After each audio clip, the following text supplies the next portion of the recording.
Welcome to The Explainer. So, have you ever looked at your bank statement and wondered, hey, I keep hearing on the news that interest rates are being cut, so why aren't my loan payments getting any cheaper? Well, the answer is hiding in plain sight, inside a massive ticking time bomb at the heart of our economy. And that's not just some dramatic opinion. This warning comes straight from an analysis of the government's own economic survey. Think about that image. A car that looks like it's flying down the highway, perfectly fine from the outside. But under the hood, the engine is rattling, overheating, and about to completely seize up. The survey is basically sounding a huge alarm bell that a major fiscal crisis could be right around the corner. You know, it really makes you question priorities. It's like those ancient pharaohs building these incredible pyramids, monuments for the ages, while the irrigation systems that actually fed the people were crumbling. Are we seeing a modern version of that today? State governments are spending enormous amounts on social media campaigns, flashy welfare schemes, and big events, all of it paid for with borrowed money. It really begs the question, are we building monuments of debt while the actual economic foundations are cracking underneath our feet? So, just how big is this problem? When they talk about an ocean of debt, believe me, they are not kidding. The numbers that have come out in the economic survey are, well, they're staggering, and they point to a huge shift in how our economy works. Okay, let's just set a baseline. Let's wind the clock back just 5 years, to 2017. Back then, the total borrowing by all our state governments combined was 3.8 lakh crore rupees. Got that number in your head? Now get this. This year, that number has absolutely exploded. It's skyrocketed to 12.5 lakh crore rupees. That's more than a threefold increase. To put that into perspective for you, the states are now borrowing almost as much money as the central government itself.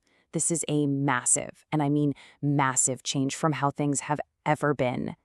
And if you dig a little deeper and look at net borrowing, the new debt they're taking on after paying off their old loans, the picture gets even crazier.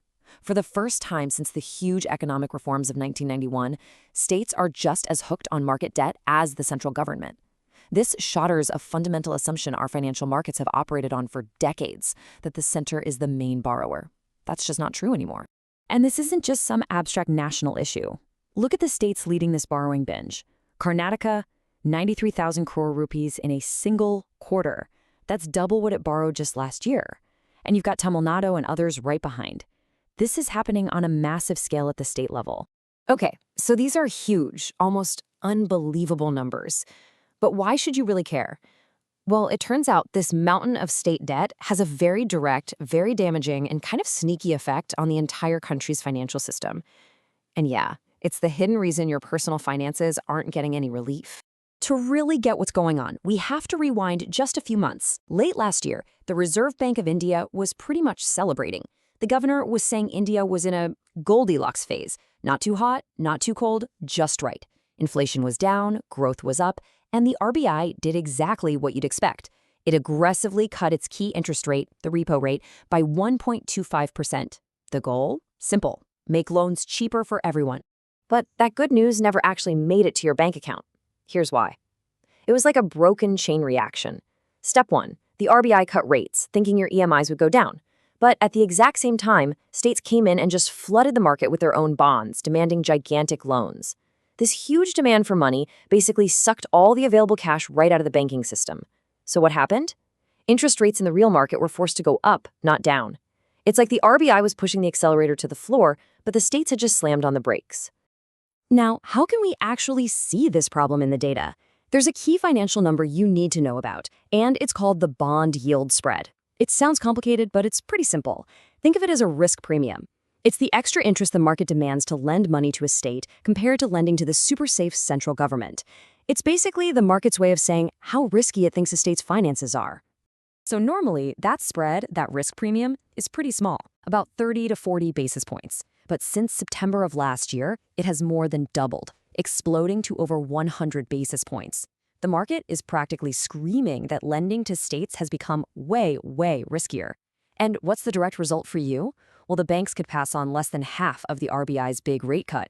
In fact, some banks actually had to increase their lending rates during this time. Crazy, right? Okay, so the situation is clearly pretty serious. The big question is, can this time bomb be diffused? Is there a way out? The economic survey doesn't just ring the alarm bell and run. It actually maps out 3 possible escape routes. The only catch is they're all politically very, very difficult. So, Option 1 is a big one, a constitutional fix. Actually amend the Constitution to put a hard legal cap on how much debt states can take on, and create a powerful independent council to make sure they stick to it.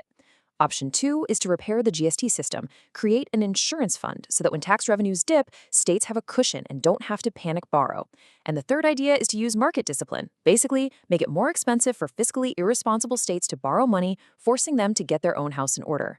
Yeah, each of these is a political minefield. But what if we don't take any of these escape routes? What if these tough choices aren't made and we just ignore all the flashing red lights? Well, history has some pretty terrifying cautionary tales for us. Let's look at Argentina back in 2001. The whole country collapsed financially. But here's the really chilling part.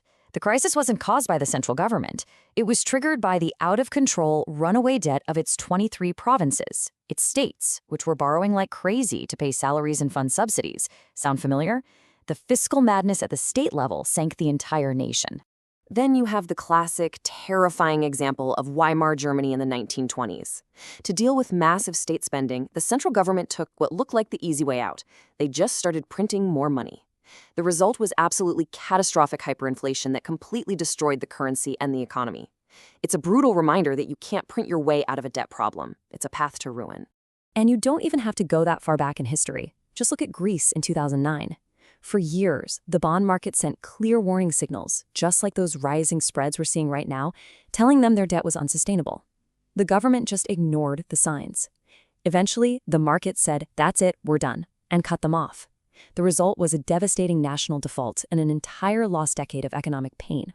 So these are no longer just warnings on a piece of paper.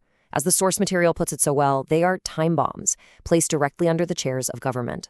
The choices made or not made in the coming months about this state-level debt bomb will literally determine the financial future for you, for the country, and for the next generation. That's our explainer for today.